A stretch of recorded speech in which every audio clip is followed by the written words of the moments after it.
അങ്ങനെ 2025 ആദ്യ software update apple release ചെയ്തേക്കുവാണ് 18.2.1. ഇതിൻ്റെ പ്രീവിയസ് വേർഷൻ എന്ന് പറയുന്നത് 18.2 ആയിരുന്നു. കൃത്യം ഒരു മാസത്തിന് ശേഷമാണ് 18.2.1 എന്ന് പറയുന്ന ഈ ഒരു അപ്ഡേറ്റ് റിലീസ് ചെയ്തേക്കുന്നത്. ആദ്യം തന്നെ സോഫ്റ്റ്വെയർ അപ്ഡേറ്റിൻ്റെ സൈസിൽ നിന്ന് തുടങ്ങാം. ഇത് നമ്മൾ 16 പ്രോയിലാണ്. 16 പ്രോയിൽ ഈ ഒരു അപ്ഡേറ്റ് ലഭിച്ചത് 500 MB ആ ഒരു റേഞ്ചിലാണ്. എന്നാൽ മറ്റ് ഡിവൈസുകളിൽ നിങ്ങളിപ്പം കറൻ്റ്ലി ബെയ്റ്റയാണ് റൺ ചെയ്യുന്നത്. നമുക്കറിയാം 18.3 ആണ് ബെയ്റ്റയിലുള്ളത്. സോ ബെയ്റ്റ റൺ ചെയ്യുന്നവർക്ക് സോഫ്റ്റ്വെയർ അപ്ഡേറ്റ് സെറ്റിങ്സിൽ ജനറൽസ് ഓപ്ഷനിൽ സോഫ്റ്റ്വെയർ അപ്ഡേറ്റ് എന്ന് പറയുന്ന ഓപ്ഷനിൽ പോയി കഴിഞ്ഞാൽ ബെയ്റ്റ അപ്ഡേറ്റ്സ് ആയിരിക്കും കാണാൻ സാധിക്കുന്നത്. ഇത് എങ്ങനെ നിങ്ങൾക്ക് സ്വിച്ച് ചെയ്ത് നോർമൽ അപ്ഡേറ്റ്സിലേക്ക് മാറ്റാൻ എന്നുള്ളത് വളരെ സിമ്പിളാണ്. ബെയ്റ്റ അപ്ഡേറ്റ്സ് എന്ന് പറഞ്ഞ ഓപ്ഷനിൽ ടാപ്പ് ചെയ്യുക. ഈ ഒരു ബെയ്റ്റ എന്ന് പറയുന്ന ഓപ്ഷൻ കംപ്ലീറ്റ്ലി ടേൺ ഓഫ് ചെയ്യുക. ടേൺ ഓഫ് ചെയ്യുന്നതിന് ശേഷം വരുന്ന റീഫ്രഷ് ആയി വരുന്ന അപ്ഡേറ്റ് എന്ന് പറയുന്നത് നിങ്ങൾക്ക് കാണാം 18.2.1 ആണ്. ഇത് ഡയറക്റ്റ്ലി നിങ്ങൾക്ക് ഒന്നെങ്കിൽ ഡിവൈസിൽ തന്നെ OT അപ്ഡേറ്റ് ചെയ്യാം, അല്ലാന്നുണ്ടെങ്കിൽ ഐട്യൂൺസ് ഉപയോഗിച്ച് ചെയ്യാവുന്നതാണ്. ഐട്യൂൺസ് ഉപയോഗിച്ച് എങ്ങനെയാണ് ചെയ്യേണ്ടത്, അതിൻ്റെ സ്റ്റെപ്സ് എന്തൊക്കെയാണ്, അപ്ഡേറ്റ് ചെയ്യുന്നതിന് മുന്നേ നിങ്ങൾ ബാക്കപ്പ് ചെയ്യണം, ഇങ്ങനെയുള്ള കാര്യങ്ങളെ പറ്റിയൊക്കെ ഓൾറെഡി നമ്മൾ എക്സ്പ്ലെയിൻ ചെയ്തിട്ടുണ്ട്. എനിവേ ഈ ഒരു 18.2.1 നമ്മളുടെ 15 പ്രോയിൽ ഈ ഒരു സൈസ് കാണിക്കുന്നതിൻ്റെ കാര്യം ഇതിൻ്റെ പ്രീവിയസ് അപ്ഡേറ്റ് ആയിട്ടുള്ള 18.2 നമ്മൾ ഇതിൽ ചെയ്തിട്ടില്ല. കാരണം അത് റെഗുലർ അപ്ഡേറ്റ് ആണ്. അതുകൊണ്ടാണ് ഈ ഒരു 7.38 GB നമുക്കിതിൽ കാണിക്കുന്നത്. ഇനി ഈ ഒരു അപ്ഡേറ്റിൻ്റെ വേർഷൻ നമ്പറിലേക്ക് പോകുമ്പോൾ സെറ്റിങ്സ്, ജനറൽസ്, എബൌട്ടിൽ ഇതാണ് വേർഷൻ നമ്പർ എന്ന് പറയുന്നത് 22C161 എന്നുള്ളതാണ്. അതിൽ നിങ്ങൾക്ക് കാണാം ഈ ഒരു അപ്ഡേറ്റിൽ യൂഷ്വലി നമുക്ക് എന്തെങ്കിലും ഒരു ഡിസ്ക്രിപ്ഷൻ കാണും, എന്തൊക്കെ ബഗ്ഗുകളാണ് ഫിക്സ് ചെയ്തേക്കുന്നത് അല്ലെങ്കിൽ പാച്ച് ചെയ്തേക്കുന്നത്. അതോടൊപ്പം തന്നെ എന്തെങ്കിലും സെക്യൂരിറ്റി പാച്ചസ് ഉണ്ടെന്നുണ്ടെങ്കിൽ അത് മെൻഷൻ ചെയ്യുന്നതാണ്. പക്ഷേ ഇതിൽ വന്നിരിക്കുന്ന വളരെ സിമ്പിളായിട്ടുള്ള ഇംഗ്ലീഷിൽ this update provides important bug fixes and it is recommended for all users എന്നുള്ള സിമ്പിൾ ലാംഗ്വേജിൽ ആ ഡിസ്ക്രിപ്ഷൻ എഴുതി വിട്ടേക്കുവാണ് ആപ്പിൾ. യാതൊരു തരത്തിലുള്ള ഡീറ്റെയിൽസും ആപ്പിൾ ഇതിൽ കൊടുത്തില്ല. ഇനി ഇതിൽ യാതൊരു മോഡം ഫേംവെയർ അപ്ഡേറ്റും അറ്റ്ലീസ്റ്റ് 16 പ്രോയിൽ ലഭിച്ചിട്ടില്ല. ഇനി മറ്റേതെങ്കിലും ഡിവൈസുകളിൽ നിങ്ങൾക്ക് ഈ ഒരു അപ്ഡേറ്റിന് ശേഷം മോഡം ഫേംവെയർ ചേഞ്ചസ് ഉണ്ടെന്നുണ്ടെങ്കിൽ തീർച്ചയായിട്ടും കമൻറ്റ് ബോക്സിൽ കമൻറ്റ് ചെയ്യുക. ഇനി ഈ ഒരു അപ്ഡേറ്റിൻ്റെ വിശേഷങ്ങളിലേക്ക് പോകുമ്പോൾ ആദ്യം തന്നെ ഞാൻ ഈ ഒരു അപ്ഡേറ്റ് ചെയ്ത രീതി എന്ന് പറയുന്നത് ഓൺ ഡിവൈസ് OT അപ്ഡേറ്റ് ആണ് ചെയ്തത്. ഐട്യൂൺസ് ഉപയോഗിച്ച് കണക്ട് ചെയ്തിട്ടല്ല ഈ ഒരു അപ്ഡേറ്റ് ചെയ്തത്. കാരണം ഇതൊരു മൈനർ അപ്ഡേറ്റ് ആയതുകൊണ്ട് തന്നെ.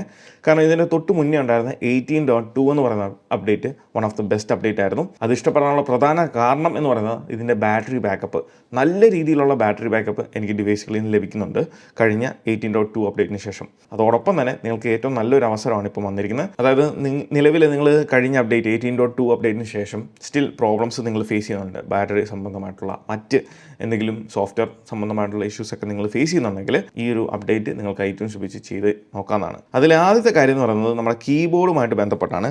അതിൽ ഇമോജീസ് കുറേ യൂസേഴ്സ് റിപ്പോർട്ട് ചെയ്തൊരു കാര്യമാണ്. അവർക്ക് ഇമോജീസ് ഒരു മെസ്സേജിലേക്കോ അല്ലെങ്കിൽ എവിടെയെങ്കിലും സെൻഡ് ചെയ്യുന്ന സമയത്ത് ഇത് ലോഡ് ആകുന്നില്ല എന്നുള്ള കാര്യം. ചില യൂസേഴ്സിന് ഇമോജീസിൽ ടാപ്പ് ചെയ്ത് കഴിഞ്ഞാൽ ആ ഇമോജി അതിലേക്ക് ലോഡായി വരാൻ കുറച്ച് ലോഡിംഗ് ടൈം എടുക്കുന്നു എന്നുള്ള കാര്യം.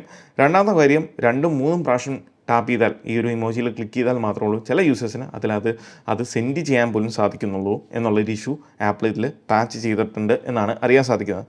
രണ്ടാമത്തെ കാര്യം ക്യാമറയുമായിട്ട് ബന്ധപ്പെട്ടാണ്. ക്യാമറ പ്രോസസ്സിങ് നമുക്കറിയാം ഓരോ അപ്ഡേറ്റിന് ശേഷം ഏറ്റവും കൂടുതൽ കംപ്ലൈൻറ്റുകൾ ലഭിക്കുന്ന ഒരു ഏരിയയാണ് ക്യാമറ എന്ന് പറയുന്നത്. കാരണം അതിൻ്റെ പ്രോസസ്സിങ്ങിൽ എന്തെങ്കിലും ഇഷ്യൂസോ അല്ലെങ്കിൽ എന്തെങ്കിലും ബഗ്ഗുകളോ ഉണ്ടെന്നുണ്ടെങ്കിൽ അത് തീർച്ചയായിട്ടും നമ്മുടെ ക്യാമറ ഔട്ട്പുട്ടിനെ അല്ലെങ്കിൽ ഫോട്ടോ എടുത്തതിന് ശേഷമുള്ള അതിൻ്റെ ഔട്ട്പുട്ടിനെ അത് ബാധിക്കാറുണ്ട്. അതുകൊണ്ട് തന്നെ എല്ലാ അപ്ഡേറ്റിന് ശേഷം നിങ്ങൾ ശ്രദ്ധിക്കേണ്ട ഒരു കാര്യം, നിങ്ങൾ അപ്ഡേറ്റിന് ശേഷം റെഗുലറായിട്ട് ഫോട്ടോസ് എടുത്ത് നോക്കുക. അതിലെന്തെങ്കിലും ഇഷ്യൂസ് നിങ്ങൾക്ക് ഫേസ് ചെയ്യുന്നുണ്ടെങ്കിൽ ഡിവൈസ് ഒന്ന് റീസ്റ്റാർട്ട് ചെയ്യുക. സോ ഇതുപോലുള്ള എന്തെങ്കിലും പ്രോസസ്സിങ് ഇഷ്യൂസ് നമ്മൾ ഫോട്ടോ എടുക്കുന്ന കാണുന്ന ടൈമിൽ കുഴപ്പമില്ല ലൈവ് വ്യൂവിൽ, പക്ഷേ ഫോട്ടോ എടുത്ത് പ്രോസസ്സ് ചെയ്യുന്ന സമയത്തായിരിക്കും കളറിലോ അല്ലെങ്കിൽ നോയ്സ് നല്ല രീതിയിൽ നോയ്സ് കയറി വരുന്ന അങ്ങനത്തെ ഉള്ള പല കംപ്ലൈൻറ്റുകളും കേൾക്കുന്നത്. സോ ഡിവൈസ് ഒന്ന് റീസ്റ്റാർട്ട് ചെയ്ത് നോക്കുക. ഡിവൈസ് റീസ്റ്റാർട്ട് ചെയ്തതിന് ശേഷം ഫോട്ടോസ് എടുത്ത് നോക്കുക. ചിലപ്പം അല്ലെങ്കിൽ ഒരു പരിധി വരെ നമുക്ക് ഈ പ്രോബ്ലം സോൾവ് ചെയ്യാൻ സാധിക്കുന്നതാണ്. പിന്നീട് യൂസേഴ്സ് ആപ്പിൾ വാച്ചിൽ എടുക്കുന്ന സ്ക്രീൻഷോട്ട് നമുക്കറിയാം ഈ ഒരു 2 ബട്ടണും കൂടെ ഒരുമിച്ച് പ്രസ് ചെയ്താൽ നമുക്ക് സ്ക്രീൻഷോട്ട് എടുക്കാൻ പറ്റും. പക്ഷേ ഇങ്ങനെ എടുക്കുന്ന സ്ക്രീൻഷോട്ട് ഒരിക്കലും ഫോട്ടോസ് ആപ്പിൽ അവർക്ക് ഡയറക്റ്റ്ലി റിസീവ് ചെയ്യുന്നില്ല എന്നുള്ളൊരു കംപ്ലയിൻ്റ് ഉണ്ടായിരുന്നു. അതും ആപ്പിൾ ഈ ഒരു അപ്ഡേറ്റിൽ പാച്ച് ചെയ്തിട്ടുണ്ട്. സോ നിങ്ങൾക്ക് ഇങ്ങനത്തെ ഇഷ്യൂസ് കാര്യങ്ങളൊക്കെ ഉണ്ടെന്നുണ്ടെങ്കിൽ ഒരു കാര്യം ശ്രദ്ധിക്കുക, പ്രത്യേകിച്ച് ആപ്പിൾ വാച്ച് യൂസ് ചെയ്യുന്നവർ പ്രത്യേകിച്ച് ഒരു കാര്യം ശ്രദ്ധിക്കുക. ഇതുപോലെ ആപ്പിൾ വാച്ച് കെട്ടി നമ്മൾ വെറുതെ സ്ട്രാപ്പിട്ട് കെട്ടിയാൽ മാത്രം പോരാ. ഇതിൽ ആപ്പിൾ വാച്ചിൽ പാസ്വേഡ് നിങ്ങൾ യൂസ് ചെയ്യുന്നുണ്ടെങ്കിൽ ഇതുപോലെ പാസ്വേഡ് നിങ്ങൾ യൂസ് ചെയ്യുന്നുണ്ടെങ്കിൽ ഡെഫിനറ്റ്ലി അങ്ങനെയുള്ള യൂസേഴ്സ് ഐഫോൺ എടുക്കുക, കെട്ടിയതിന് ശേഷം ഐഫോൺ എടുക്കുക, ജസ്റ്റ് അൺലോക്ക് ചെയ്യുക. അൺലോക്ക് ചെയ്യുന്ന സമയത്ത് നിങ്ങൾക്ക് കാണാം ആപ്പിൾ വാച്ച് അൺലോക്ക് വിത്ത് ഐഫോൺ എന്ന് നിങ്ങൾക്ക് കാണാൻ സാധിക്കുന്നതാണ്. ഈ ഒരു സംഭവം വരാത്തിടത്തോളം കാലം നിങ്ങളുടെ ഫോണും ആപ്പിൾ വാച്ചും തമ്മിൽ യാതൊരു കമ്മ്യൂണിക്കേഷനും കാണത്തില്ല. കയ്യിൽ വെറുതെ കെട്ടിയേക്കുന്നു എന്ന് മാത്രമേ ഉള്ളൂ. സോ ഈ ഒരു കമ്മ്യൂണിക്കേഷൻ ഉണ്ടെങ്കിൽ ഈ ഒരു ഫോണും ഡിവൈസും ആപ്പിൾ വാച്ചും തമ്മിൽ അൺലോക്ക് ആയതിനു ശേഷം, പെയറിങ് ആയതിനു ശേഷം മാത്രമേ ഉള്ളൂ നമുക്ക് കറക്റ്റ് ഡേറ്റാസ് കാര്യങ്ങളൊക്കെ കമ്മ്യൂണിക്കേഷൻ കറക്റ്റ് ആകത്തുള്ളൂ. അതുകൊണ്ട് തന്നെ ആപ്പിൾ വാച്ചിൽ എടുക്കുന്ന സ്ക്രീൻഷോട്ട് ആയിക്കോട്ടെ, മറ്റ് ഡേറ്റാസ് ആയിക്കോട്ടെ, അത് ഐഫോണിലേക്ക് ഷെയർ ആകത്തില്ല. സോ ഈ ഒരു കാര്യം ഉറപ്പ് വരുത്തുക. നിങ്ങൾ എപ്പം വാച്ച് കയ്യിൽ കിട്ടിയാലും പാസ്കോഡ് യൂസ് ചെയ്യുന്നവരാണെന്നുണ്ടെങ്കിൽ ഡെഫിനറ്റ്ലി ഫോൺ എടുത്തൊന്ന് അൺലോക്ക് ചെയ്താൽ മാത്രം മതി. അപ്പോൾ തന്നെ നമുക്ക് ഡിവൈസ് കമ്മ്യൂണിക്കേഷൻ എസ്റ്റാബ്ലിഷ് ആവുന്നതായിരിക്കും. അതുപോലെ തന്നെ നിങ്ങൾ iMessage യൂസ് ചെയ്യുന്നതിൽ നിങ്ങൾ ഗ്രൂപ്പ് മെസ്സേജ് അല്ലെങ്കിൽ ഒരു ഗ്രൂപ്പ് ക്രിയേറ്റ് ചെയ്തിട്ടുണ്ടെങ്കിൽ അതിൽ ഹൈഡ് അലേർട്ട്സ് എന്ന് പറയുന്ന ഈ ഒരു ഓപ്ഷൻ എനേബിൾ ചെയ്തിട്ടാലും യൂസേഴ്സ് കംപ്ലയിൻറ്റ് ചെയ്തൊരു കാര്യമാണ്. സ്റ്റിൽ അവർക്ക് ഇതിൽ വരുന്ന അപ്ഡേറ്റുകൾ അല്ലെങ്കിൽ അലേർട്ടുകൾ, നോട്ടിഫിക്കേഷൻസ് ലഭിക്കുന്നു എന്നുള്ളത്. ആ ഒരു പ്രോബ്ലം ആപ്പിൾ ഈ ഒരു അപ്ഡേറ്റിൽ പാച്ച് ചെയ്തിട്ടുണ്ട്. പിന്നീട് ഞാൻ ഫേസ് ചെയ്ത മറ്റൊരു ഇഷ്യൂ എന്ന് പറയുന്നത് ഹാൻഡ് ഓഫ് എന്ന് പറയുന്ന ഫീച്ചറുമായിട്ട് ബന്ധപ്പെട്ടാണ്. അതായത് നമ്മൾ മാക്കിലോ അല്ലെങ്കിൽ ഐപാഡിലോ കോപ്പി ചെയ്യുന്ന ഒരു ടെക്സ്റ്റോ എന്തെങ്കിലും ഒരു കാര്യങ്ങൾ അത് നമുക്ക് ഐഫോണിൽ വന്ന് പേസ്റ്റ് ചെയ്യാൻ സാധിക്കുന്നില്ല. അല്ലെങ്കിൽ ഐഫോണിൽ നമ്മൾ കോപ്പി ചെയ്യുന്ന ഒരു ടെക്സ്റ്റ് അത് നമുക്ക് ഐപാഡിലേക്ക് പേസ്റ്റ് ചെയ്യാൻ സാധിക്കുന്നില്ല. പക്ഷേ ഈ ഒരു അപ്ഡേറ്റിൽ ആപ്പിൾ ആ ഒരു പ്രോബ്ലം പാച്ച് ചെയ്തിട്ടുണ്ട്. പിന്നെ ടച്ച് കംപ്ലയിൻറ്റ് പല കമൻറ്റിലും ഞാൻ കഴിഞ്ഞ അപ്ഡേറ്റിന് ശേഷം കണ്ടതാണ്. ടച്ച് ഇഷ്യൂ അത് ഓൾഡർ ജനറേഷൻ ഡിവൈസുകൾ മുതൽ ലേറ്റസ്റ്റ് ജനറേഷൻ ഡിവൈസുകളൊക്കെ ഈ ഒരു ഇഷ്യൂ ഉണ്ടെന്നാണ് എനിക്ക് മനസ്സിലാക്കാൻ സാധിച്ചത് കമൻസിലൂടെ.